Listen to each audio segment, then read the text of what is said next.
물은 끊어. 당장 이 고객님 발 앞에서. 유신 백화점 VVIP 라운지 블랙 오키드의 총괄 디렉터인 강이사의 목소리는 얼음장처럼 차가웠습니다. 그녀의 앞에는 백화점의 최고 등급 VVIP 고객인 진상그룹 안사모가 팔짱을 낀 채 이 모든 상황을 즐기고 있었죠. 사건의 발단은 사소한 실수였습니다. 30년 경력의 베테랑 라운지 매니저 정수진 62세, 여의 안사모에게 차를 건네다 안사모가 갑자기 휘두른 손에 놀라 찬물이 살짝 튄 것이었습니다. 어머, 이게 얼마짜리 백인데. 너 같은 늙은 여편네가 평생 벌어도 못 사는 거야, 알아? 강이사는 안사모를 진정시키기는커녕 자신의 실적을 위해 모든 책임을 수진에게 돌렸습니다. 정 매니저, 고객님께 사과드려야지. 진심이 보이도록 무릎 꿇고 빌어. 라운지 안에 모든 VVIP 고객과 다른 직원들이 숨죽여 지켜보는 가운데 수지는 주먹을 꽉 쥔 채 치욕감에 떨어야 했습니다. 그녀가 결국 무릎을 꿇는 순간 강이사는 만족스러운 미소를 지었습니다. 새벽 4시 30분. 세상의 모든 빛이 잠든 시각, 정수진은 언제나처럼 소리 없이 눈을 떴습니다. 밤과 새벽의 경계에 걸친 무거운 공기가 거실을 감싸고 있었습니다. 그녀는 곁에 잠든 손녀 하늘이의 이불을 목 끝까지 덮어주었습니다. 9살 아이의 고른 숨소리가 집안의 유일한 소리였습니다. 수지는 조심스럽게 침대에서 빠져나왔습니다. 나무 바닥이 삐걱이지 않도록 발끝으로 걷는 것이 버릇이 되었습니다. 그녀는 올해 62살, 유신 백화점 VVIP 라운지 블랙 오키드의 총괄 매니저입니다. 남들이 하루를 시작할 때 그녀는 이미 하루의 절반을 살아낸 기분이었습니다. 그녀의 하루는 완벽한 준비로 시작됩니다. 그녀는 욕실이 아닌 작은 방으로 향했습니다. 그곳에는 그녀의 유니폼이 하얀 덮개에 쌓여 걸려 있습니다. 스스로 다림질한 새하얀 블라우스, 무릎을 덮는 단정한 검은색 스커트. 그녀는 유니폼을 입는 행위를 단순한 출근 준비가 아닌 의식처럼 여겼습니다. 이 옷은 지난 30년간 그녀의 자부심이자 방패였습니다. 블라우스를 다 입고 나면 마지막으로 왼쪽 가슴에 금색 이름표를 답니다. 매니저 정수진. 이 네 글자의 무게를 그녀는 사랑했습니다. 거울 앞에 선 그녀의 표정은 차분했습니다. 깊어진 눈가의 주름도 희끗해진 머리카락도 숨기려 하지 않았습니다. 오히려 그 세월이 그녀의 전문성을 증명한다고 믿었습니다. 주방으로 나온 그녀는 쌀을 씻기 시작했습니다. 사위 김진우와 손녀 하늘이가 아침에 먹을 밥입니다. 그녀는 자신을 위해 요리하지 않았습니다. 하지만 두 사람의 식사를 챙기는 것은 그녀에게 남은 가장 큰 기쁨이었습니다. 작은 건축 설계 사무소를 운영하는 사위 진우는 늘 과묵했습니다. 하지만 그 무뚝뚝함 속에 숨겨진 다정함을 수지는 알고 있었습니다.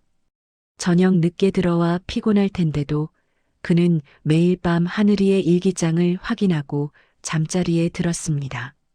그런 사위에게 따뜻한 밥 한 끼 해먹이는 것이 그녀의 중요한 임무였습니다. 쌀을 안 치고 냉장고를 열었습니다. 어제 사온 재료들로 반찬 몇 가지를 조용히 만들기 시작했습니다. 도마에 칼이 부딪히는 소리조차 죽여가며 요리에 집중했습니다. 그때 거실벽에 걸린 사진이 눈에 들어왔습니다. 5년 전 모든 것이 멈춰버렸던 그날이었습니다. 사진 속에는 수진과 그녀의 딸, 그리고 사위 진우가 활짝 웃고 있었습니다.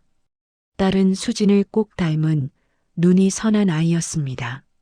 하지만 이제는 만질 수 없는 얼굴이 되었습니다. 빗길 교통사고였습니다. 한순간에 딸을 잃었고 세상이 무너졌습니다. 장례식장은 눈물로 가득했지만 수지는 울 수 없었습니다. 갓 돌이 지난 손녀 하늘이를 품에 안고 있었기 때문입니다. 그리고 사위 진우가 있었습니다. 아내를 잃은 남자는 넋이 나간 표정으로 영정 사진만 바라보고 있었습니다. 발인이 끝나고 모든 것이 끝났다고 생각했던 그날 밤, 진우가 수진 앞에 무릎을 꿇었습니다. 어머님, 제가 하늘이 엄마 몫까지 다 하겠습니다. 저희 셋이 같이 살아요. 제가 어머님을 모시는 게 아니라 어머님이 저와 하늘이를 지켜주세요. 수지는 그날 밤 사위의 손을 잡고 밤새 울었습니다. 그것이 그들의 첫 번째 눈물이자 마지막 눈물이었습니다. 그날 이후 세 사람은 서로에게 상처를 드러내지 않았습니다. 그저 묵묵히 서로의 빈자리를 채우며 살아갔습니다.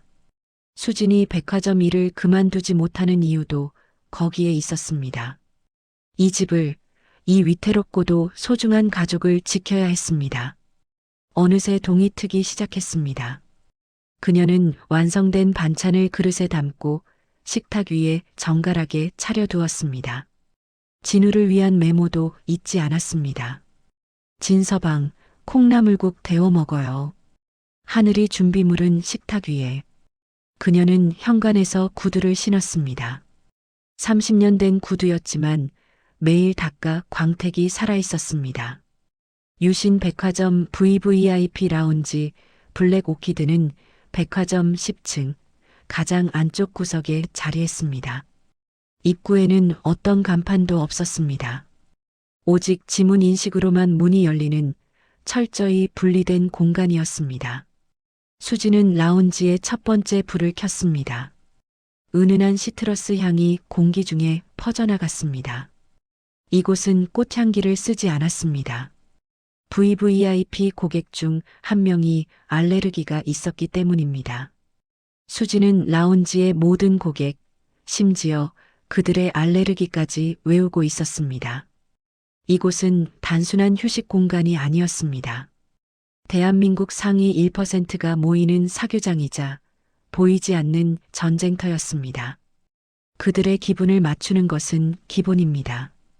그들이 필요로 하는 것을 말하기 전에 제공해야 했습니다.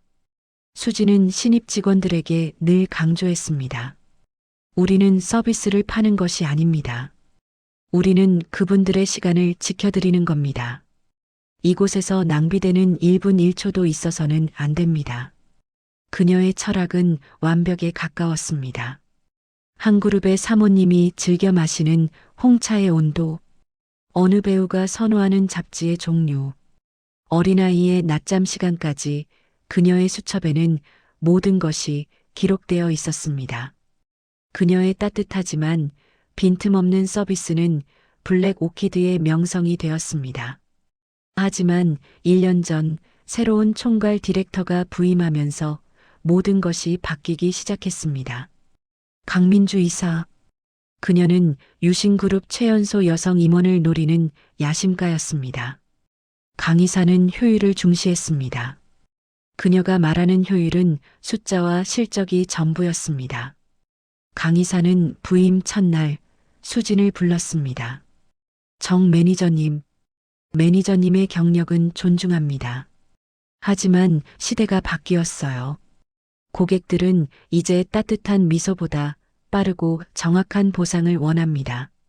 이 라운지의 고객 데이터 전부 수치화해서 보고하세요. 수지는 당황했지만 내색하지 않았습니다. 사람의 마음을 어떻게 숫자로 바꿀 수 있는지 이해할 수 없었습니다. 하지만 지시에 따랐습니다.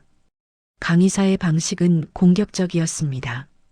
그녀는 라운지 고객들의 등급을 더 세분화했습니다. 고객들 사이에 미묘한 경쟁 심리를 부추겼고 그것은 곧 매출로 이어졌습니다.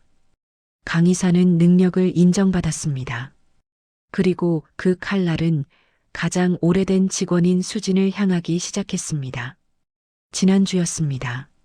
수진이 한 VVIP 고객의 코트 깃을 정돈해주고 있었습니다. 늘 하던 일이었습니다. 고객님, 오늘 날씨가 춥습니다. 목도리를 해드릴까요? 어머, 고마워요. 정 매니저님 손길은 역시 달라. 화기애애한 순간이었습니다. 그때 강의사가 나타났습니다. 그녀는 고객에게는 환하게 웃어 보였지만 수진을 스쳐 지나가며 얼음 같은 목소리로 말했습니다. 정 매니저. 매니저님은 시중 드는 사람이 아닙니다. 고객의 몸에 함부로 손대지 마세요. 라운지 격이 떨어집니다. 그 말은 수진이 아닌 VVIP 고객의 귀에도 정확히 들렸습니다. 고객의 얼굴이 굳었습니다. 수진의 얼굴도 하얗게 질렸습니다. 자신의 30년 경력이 격 떨어지는 시중으로 전락하는 순간이었습니다. 그것은 공개적인 모욕이었습니다. 수진은 그날 처음으로 백화점 비상계단에서 혼자 울었습니다. 그만두고 싶다는 생각이 머리를 스쳤습니다. 하지만 하늘이의 얼굴이 그리고 묵묵히 자신을 믿어주는 사위 진우의 얼굴이 떠올랐습니다. 그녀는 눈물을 닦고 다시 라운지로 돌아갔습니다. 그녀는 아직 무너질 수 없었습니다. 오늘 아침 라운지는 유난히 분주했습니다. 진상그룹의 안사모가 방문할 예정이었기 때문입니다. 그녀는 강의사가 특별 관리하는 가장 까다롭고 목소리가 큰 고객이었습니다. 수지는 직원들에게 다시 한번 주의를 주었습니다. 안사모님 오십니다. 평소 드시던 루이보스티 정확히 85도로 준비해 주세요.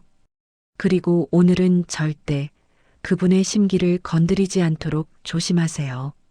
직원들의 표정이 긴장으로 굳어졌습니다.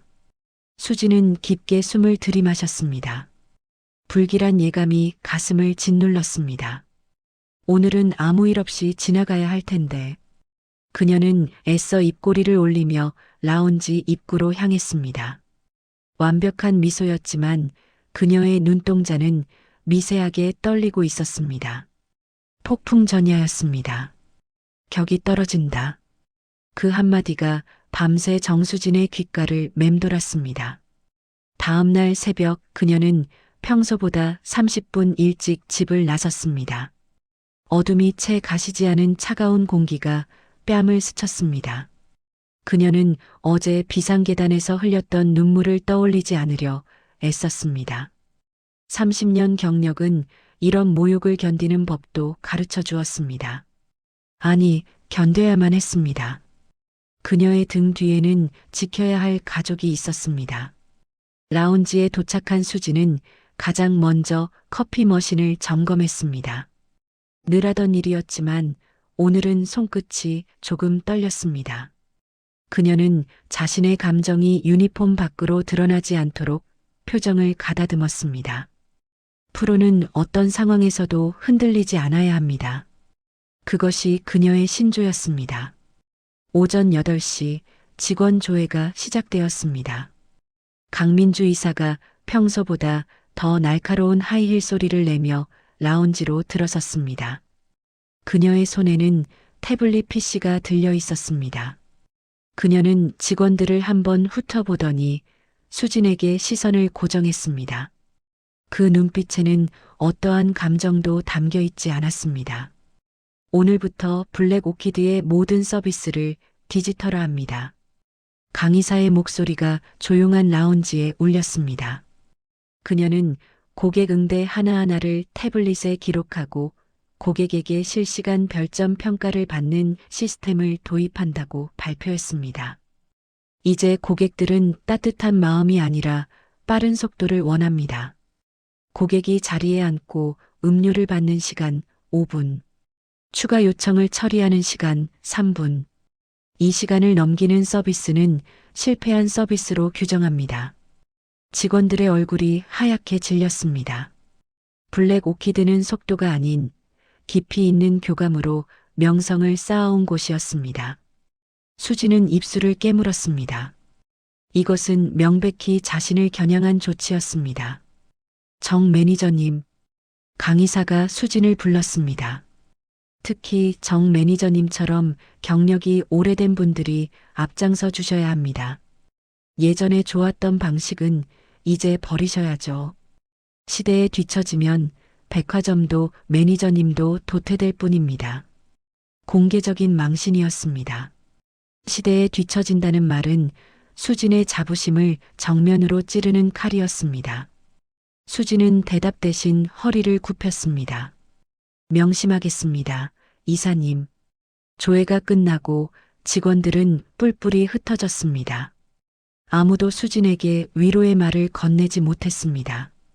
강의사의 권력은 이미 라운지 전체를 지배하고 있었습니다. 새로운 시스템은 즉시 시행되었습니다. 수진은 태블릿을 들고 고객에게 다가갔습니다. 그녀가 10년 넘게 응대해 온 한 그룹의 박 회장이었습니다. 회장님 주문 도와드리겠습니다. 수진은 주문이라는 단어를 입에 올리는 것조차 어색했습니다. 그녀는 박 회장이 어떤 커피를 어떤 온도로 마시는지 눈빛만 봐도 알 수 있었습니다. 하지만 강의사가 지켜보는 앞에서 그녀는 태블릿 화면을 눌러야 했습니다. 정 매니저, 이게 웬 태블릿이야. 나야 뭐 늘 마시던 거로 주면 되는데. 박 회장이 껄껄 웃었지만 수진의 손은 태블릿 위에서 헤매고 있었습니다. 작은 글씨와 복잡한 메뉴들이 눈에 잘 들어오지 않았습니다. 평소라면 1분도 걸리지 않을 응대가 5분이 넘어가고 있었습니다. 라운지 한가운데서 강의사가 팔짱을 낀 채 이쪽을 지켜보는 것이 느껴졌습니다. 수진의 등줄기에 식은땀이 흘렀습니다. 결국 보다 못한 젊은 직원이 달려와 태블릿을 대신 조작했습니다. 수진은 그 자리에서 못 박힌 듯 서 있어야 했습니다. 박 회장에게 고개 숙여 사과하는 그녀의 얼굴은 붉게 달아올라 있었습니다.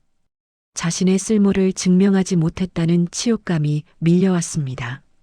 오후가 되자 수진은 결심했습니다. 이대로 물러설 수는 없었습니다. 이것은 자신의 자존심뿐만 아니라 블랙 오키드의 명예가 걸린 문제였습니다. 그녀는 강의사의 디렉터실 문을 두드렸습니다. 이사님, 잠시 드릴 말씀이 있습니다. 강의사는 서류에서 눈도 떼지 않은 채 말했습니다. 용건만 간단히 하세요, 정 매니저. 보다시피 바쁩니다. 1분 드리죠. 수지는 천천히 하지만 단호하게 입을 열었습니다.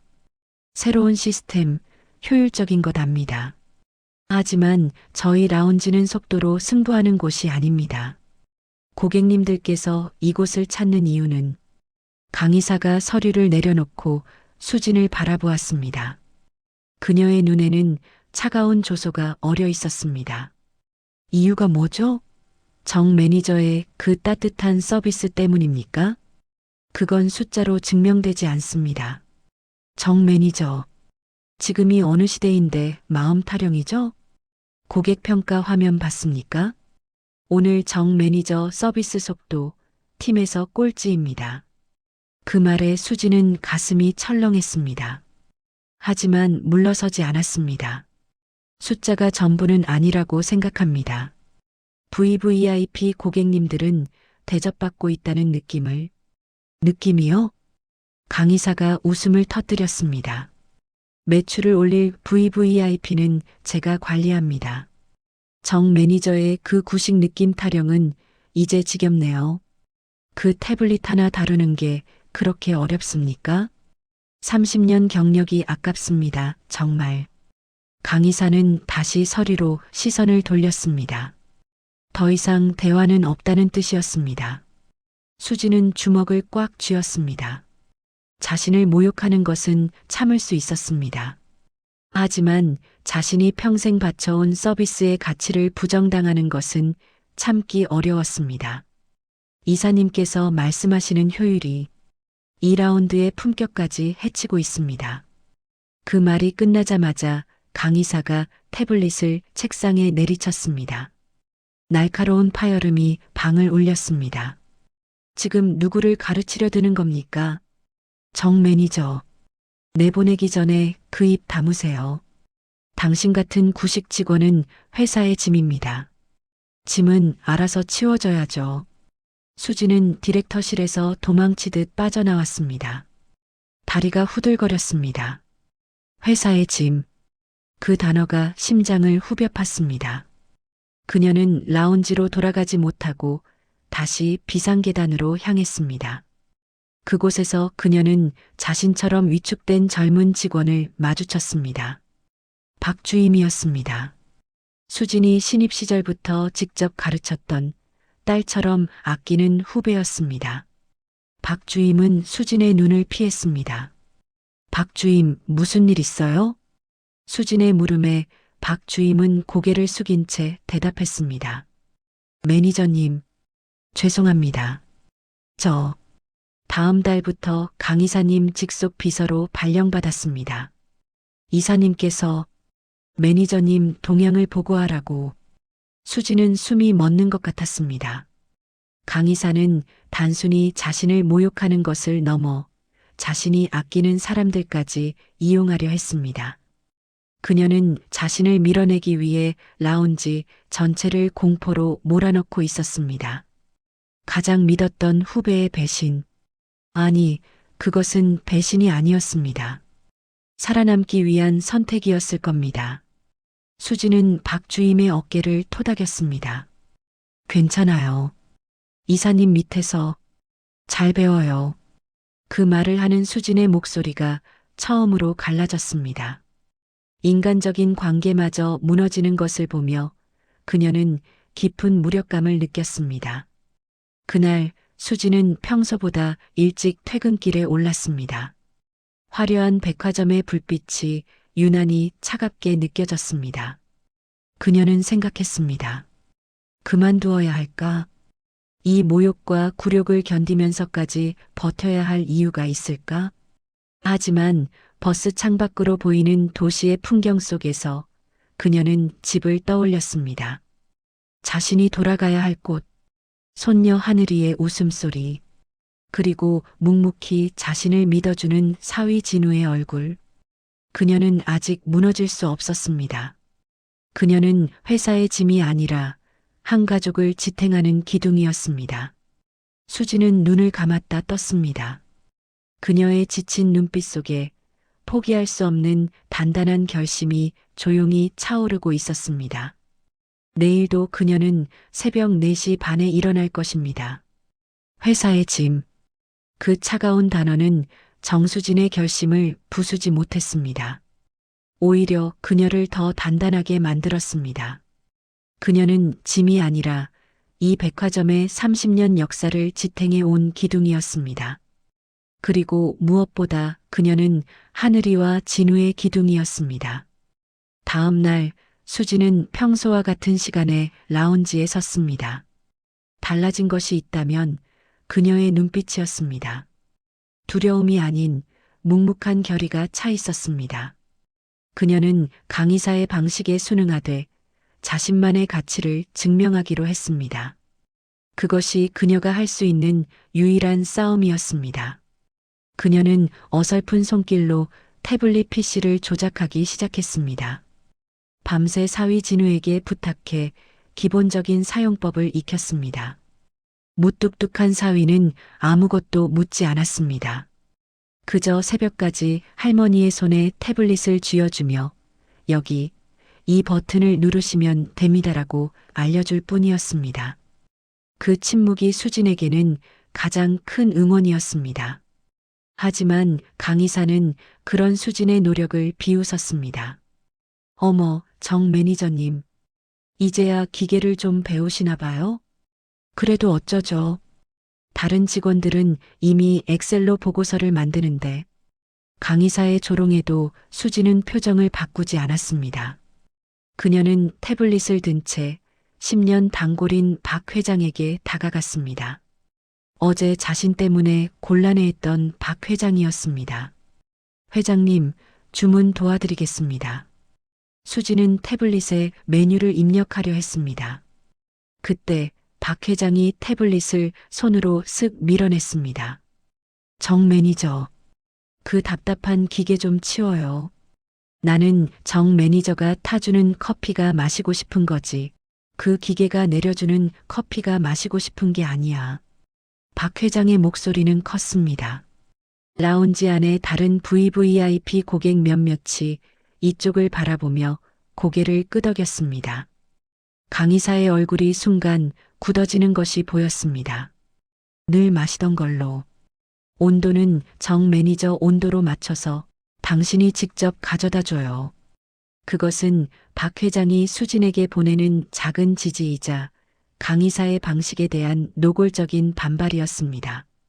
수진은 태블릿을 조용히 내려놓았습니다. 그녀는 허리를 깊이 숙였습니다. 알겠습니다, 회장님. 세상에서 가장 정수진 온도로 맞춰오겠습니다. 그녀의 목소리는 떨리지 않았습니다. 강의사는 그 모습을 차갑게 노려볼 뿐 아무 말도 하지 못했습니다. 오늘은 손녀 하늘이의 9번째 생일이었습니다.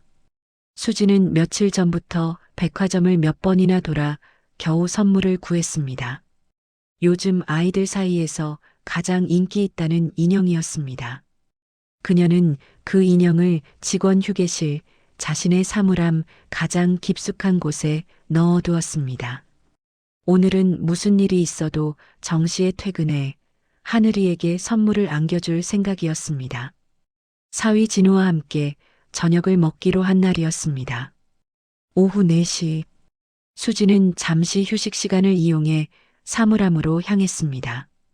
인형이 잘 있는지 확인하고 싶었습니다. 그녀는 사물함을 열어 예쁘게 포장된 상자를 보며 흐뭇하게 미소 지었습니다. 이것만 있으면 하늘이가 얼마나 기뻐할까요? 그녀는 상자를 다시 넣고 문을 잠갔습니다. 그 시각 하늘이는 학교가 끝나자마자 백화점으로 향하고 있었습니다. 할머니를 깜짝 놀라게 해주고 싶었습니다. 며칠 전부터 갖고 싶다고 노래를 불렀던 인형을 오늘 할머니가 사주기로 약속했기 때문입니다. 하늘이는 백화점 정문이 아닌 직원들이 드나드는 후문 쪽으로 향했습니다. 몇 번 할머니를 따라와 본 적이 있어 지리를 잘 알았습니다. 할머니, 놀랐죠? 하늘이는 이런 말을 하며 나타날 상상을 했습니다. 작은 발걸음이 빨라졌습니다. 복도를 따라 걷다가 VVIP 라운지 직원 휴게실이라는 작은 팻말을 발견했습니다. 문이 살짝 열려 있었습니다.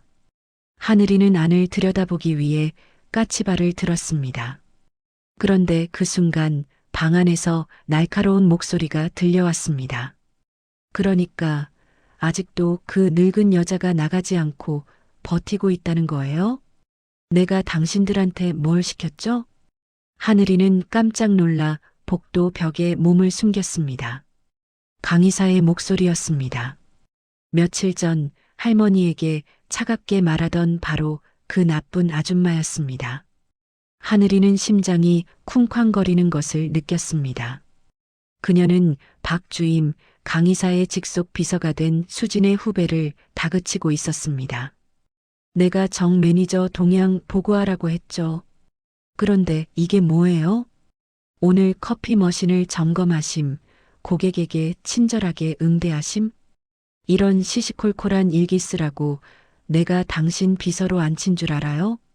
아, 아닙니다. 이사님, 박 주임의 목소리는 기어 들어가고 있었습니다. 그 여자가 스스로 나가게 만들어야죠. 왜 그 간단한 걸 못해요? 정말 쓸모가 없네. 30년 경력? 그거 다 구식이야. 이 백화점의 짐이라고요. 짐. 짐이라는 단어에 강의사가 목소리를 높였습니다. 그녀는 화를 이기지 못하고 책상 위의 서류 뭉치를 손으로 거칠게 쓸어버렸습니다. 와르르. 수십 장의 종이가 바닥으로 비처럼 쏟아졌습니다. 박 주임은 어깨를 움츠린 채 아무 말도 하지 못했습니다. 하늘이는 두 손으로 입을 막았습니다. 눈물이 터져 나올 것 같았습니다. 늙은 여자, 짐. 그것이 모두 자신의 할머니를 가리키는 말임을 직감했습니다. 하늘이가 공포에 질려 뒷걸음질 치는 순간 작은 발이 복도에 놓여있던 청소 카트 바퀴에 부딪혔습니다. 끼잉 마이너스. 작지만 날카로운 소리가 났습니다. 누구야? 강의사가 소리치며 휴게실 문을 활짝 열었습니다. 하늘이는 미처 숨을 곳을 찾지 못했습니다. 복도 끝에서 강의사와 하늘이의 눈이 정면으로 마주쳤습니다. 강의사의 놀란 눈, 그리고 하늘이의 겁에 질린 눈. 그때였습니다.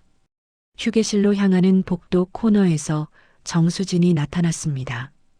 휴식 시간이 끝나 라운지로 돌아가던 길이었습니다. 웬 아이가, 너 여기 어떻게 들어왔어? 강의사가 하늘이를 향해 삿대질하며 걸어오기 시작했습니다. 하늘이는 아무 말도 못하고 눈물만 뚝뚝 흘렸습니다.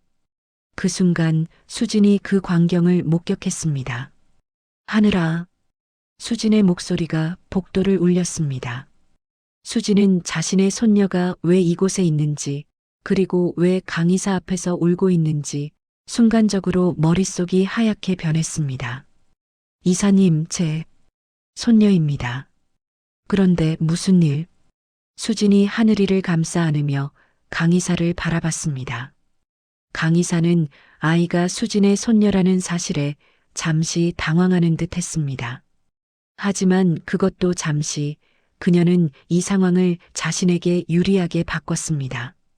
그녀는 수진을 위아래로 훑어보며 경멸이 가득한 목소리로 말했습니다.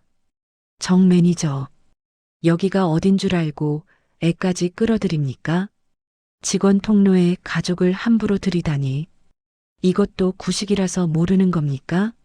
아니면 이제 하다 손녀까지 동원해서 동정이라도 사시게요? 이사님, 그게 무슨... 수진이 반박하려던 순간 강의사가 수진의 어깨를 거칠게 밀쳤습니다.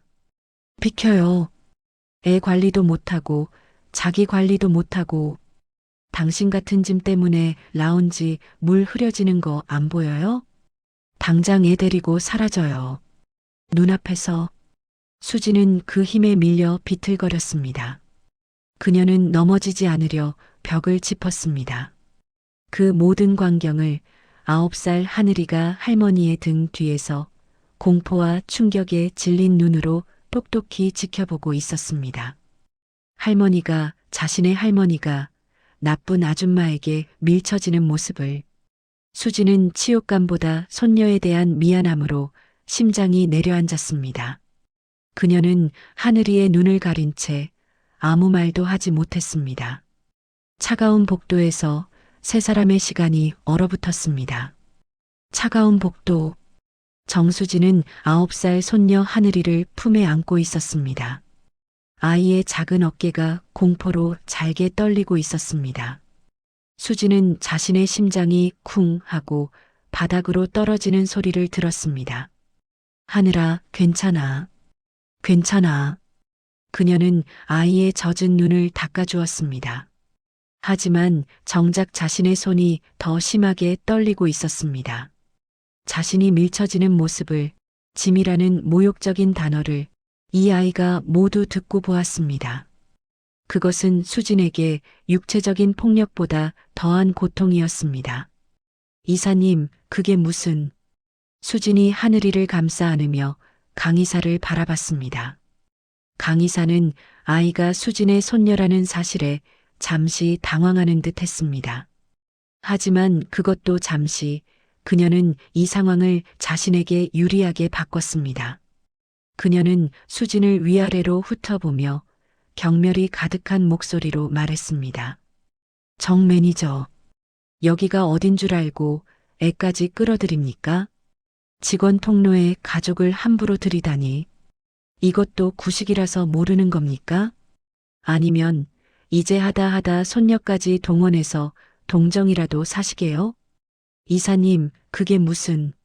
수진이 반박하려던 순간 강의사가 수진의 어깨를 거칠게 밀쳤습니다.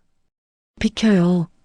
애 관리도 못하고 자기 관리도 못하고 당신 같은 짐 때문에 라운지 물 흐려지는 거 안 보여요? 당장 애 데리고 사라져요. 눈앞에서 수지는 그 힘에 밀려 비틀거렸습니다. 그녀는 넘어지지 않으려 벽을 짚었습니다. 그 모든 광경을 9살 하늘이가 할머니의 등 뒤에서 공포와 충격에 질린 눈으로 똑똑히 지켜보고 있었습니다. 자신의 할머니가 나쁜 아줌마에게 밀쳐지는 모습을 수지는 치욕감보다 손녀에 대한 미안함으로 심장이 내려앉았습니다. 그녀는 하늘이의 눈을 가린 채 아무 말도 하지 못했습니다. 차가운 복도에서 세 사람의 시간이 얼어붙었습니다. 하늘이는 그날 할머니의 손을 잡고 집으로 돌아왔습니다. 생일 선물로 준비했던 인형은 직원 사물함 속에 그대로 남겨졌습니다. 집에 도착할 때까지 하늘이는 한마디도 하지 않았습니다. 9살 아이의 침묵은 수진의 가슴을 천근만근 짓눌렀습니다. 그날 밤 수진은 뜬 눈으로 밤을 지새웠습니다. 그만두어야 했습니다. 이것은 더 이상 자존심의 문제가 아니었습니다. 자신의 가장 소중한 것을 지키지 못한 처절한 패배였습니다. 날이 밝으면 그녀는 사직서를 낼 생각이었습니다.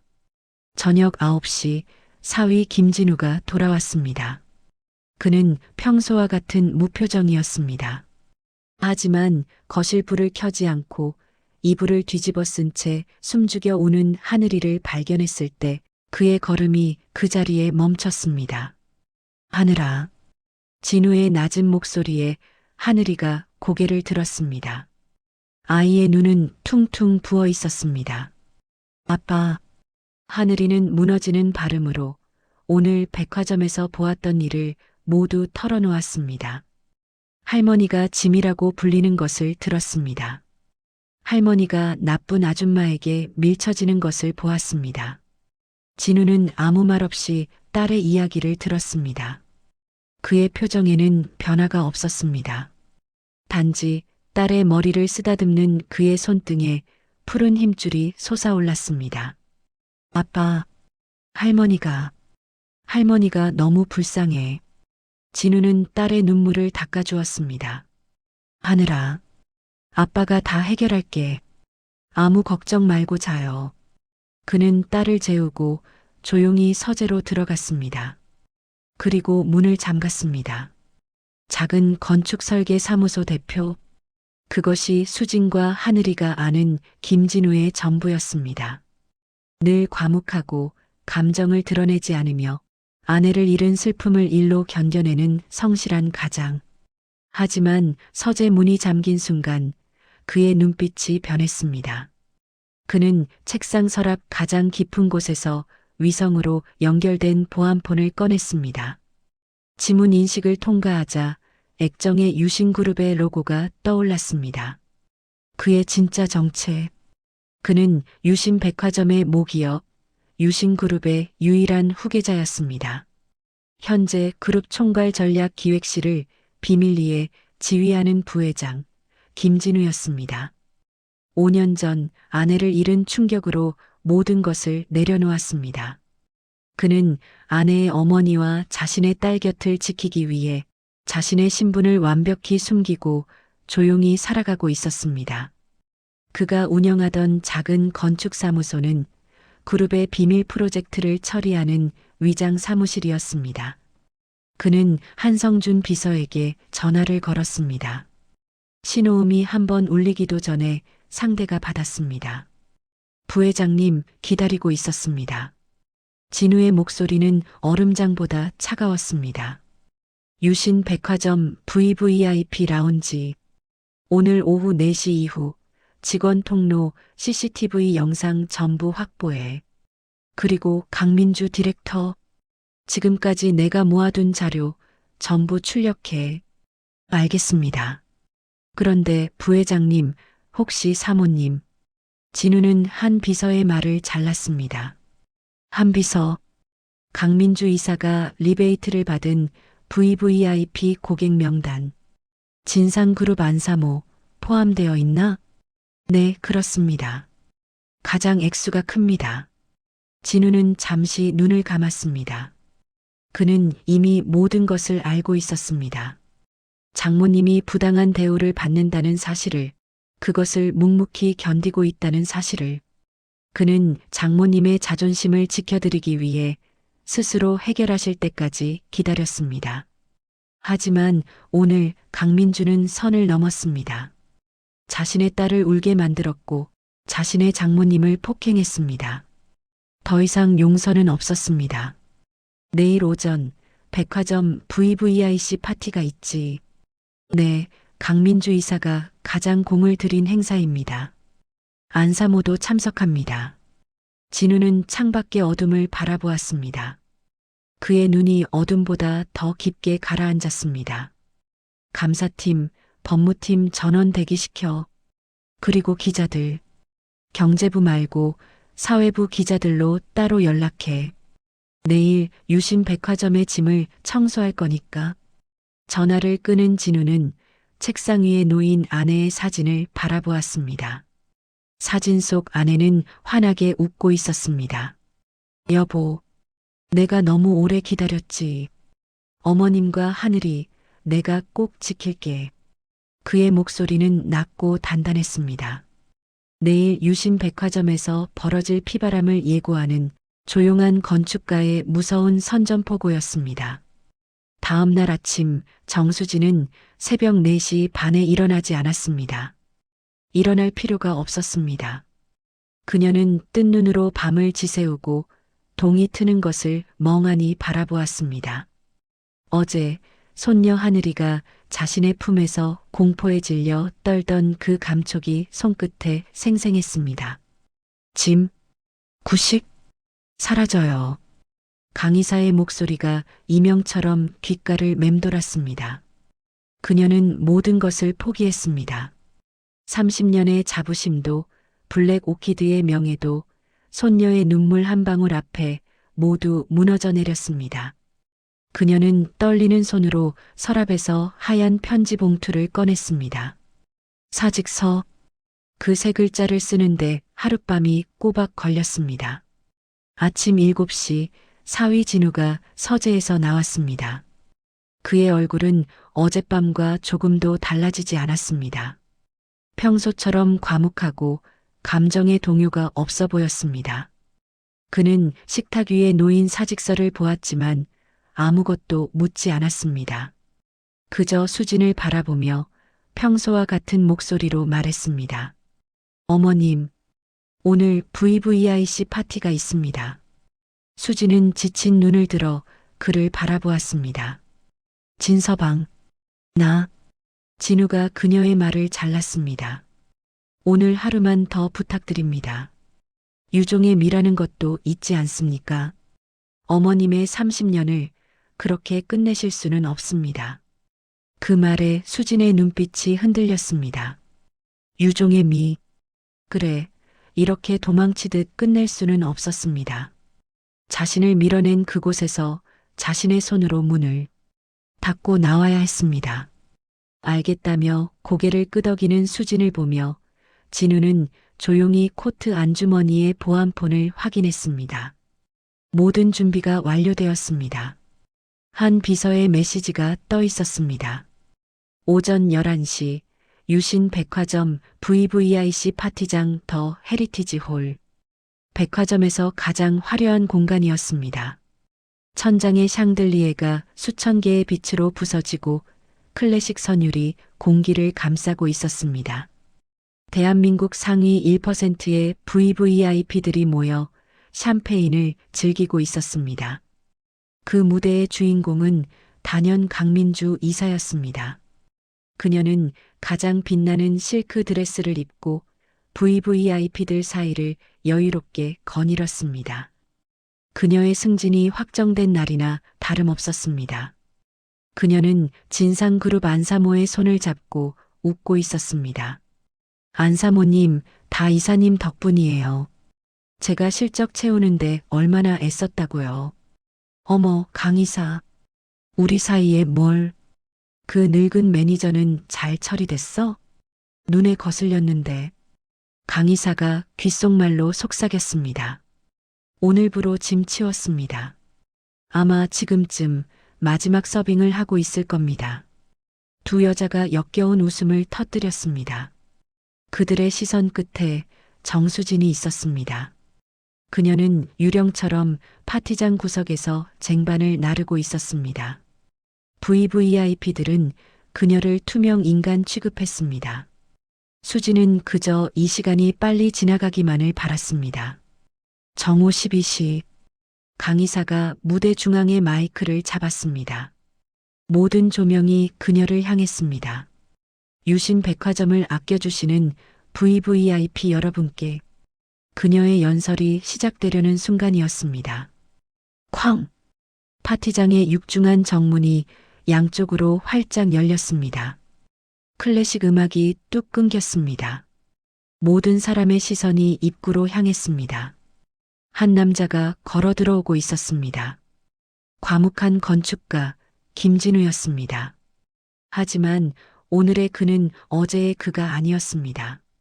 완벽하게 재단된 검은색 수트, 차가운 무표정, 그의 뒤로 한성준 비서와 그룹 감사팀, 법무팀 소속의 남자들이 일렬로 뒤따랐습니다.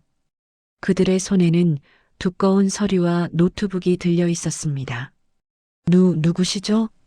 여기는 초대받은 분만.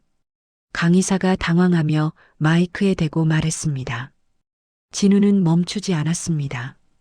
그는 성큼성큼 무대 위로 올라가 강의사의 손에서 마이크를 빼앗았습니다.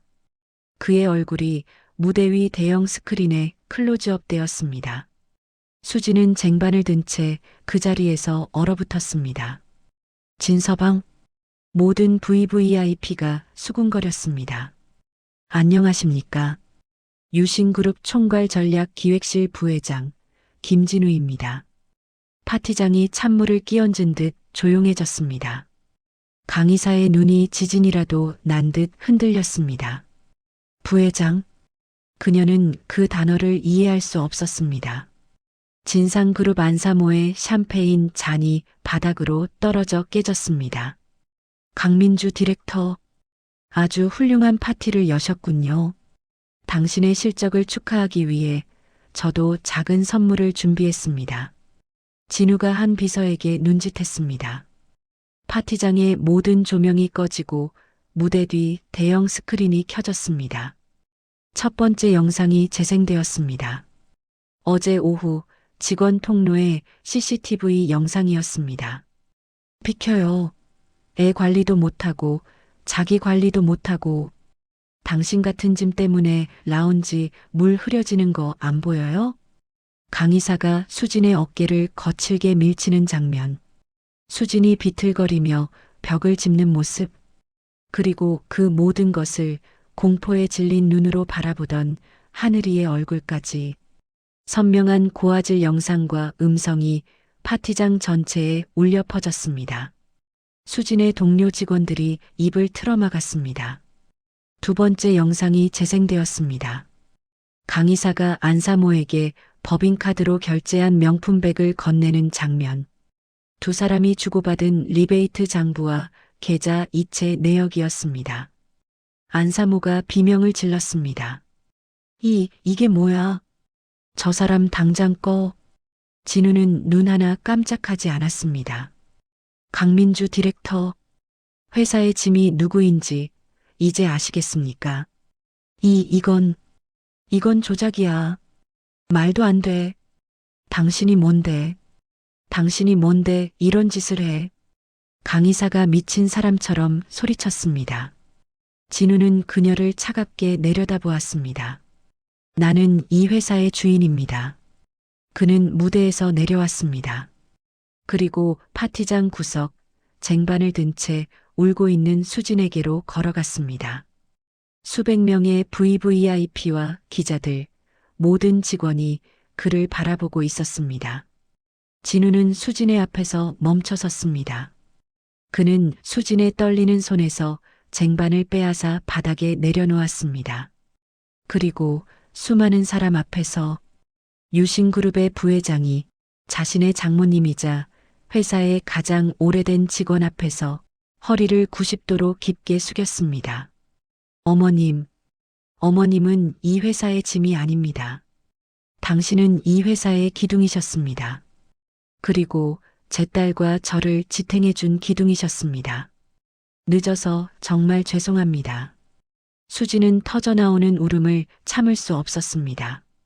30년의 세월, 딸을 잃은 슬픔, 손녀 앞에서 당한 굴욕. 그 모든 것이 사위의 이 절 한 번에 씻겨 내려가는 것 같았습니다. 진우는 수진의 손을 잡았습니다. 감사팀, 강민주 디렉터를 횡령, 배임, 폭행 혐의로 즉시 연행하세요. 법무팀, 진상그룹 안사모에 대한 손해배상 청구 및 세무당국 고발을 즉시 진행합니다. 이 파티에 참석한 모든 분은 불법 리베이트 공모 혐의로 조사를 받게 될 것입니다. 강 이사는 다리가 풀린 채 그 자리에 주저앉았습니다. 그녀의 화려했던 드레스가 구겨졌습니다. 감사팀 직원들이 그녀의 양팔을 붙잡고 끌어냈습니다. 그녀는 끌려나가면서도 진우와 수진을 향해 악을 썼습니다. 안사모는 이미 파티장 뒤편으로 도망치고 없었습니다. 진우는 더 이상 그들을 돌아보지 않았습니다. 그는 오직 장모님의 손을 굳게 잡았습니다. 어머님, 이제 집에 가시죠. 하늘이가 기다립니다. 진우는 아수라장이 된 파티장을 가로질러 수진과 함께 걸어 나갔습니다. 수진의 주머니 속에는 사직서가 들어 있었지만 그녀의 발걸음은 지난 1년 중 가장 당당하고 가벼웠습니다. 두 사람이 걸어나가는 그 길을 마치 기적을 목격한 듯 모든 직원이 고개를 숙이며 열어주었습니다. 화려한 샹들리에 불빛 아래 그것은 가장 조용하고도 가장 완벽한 심판이었습니다.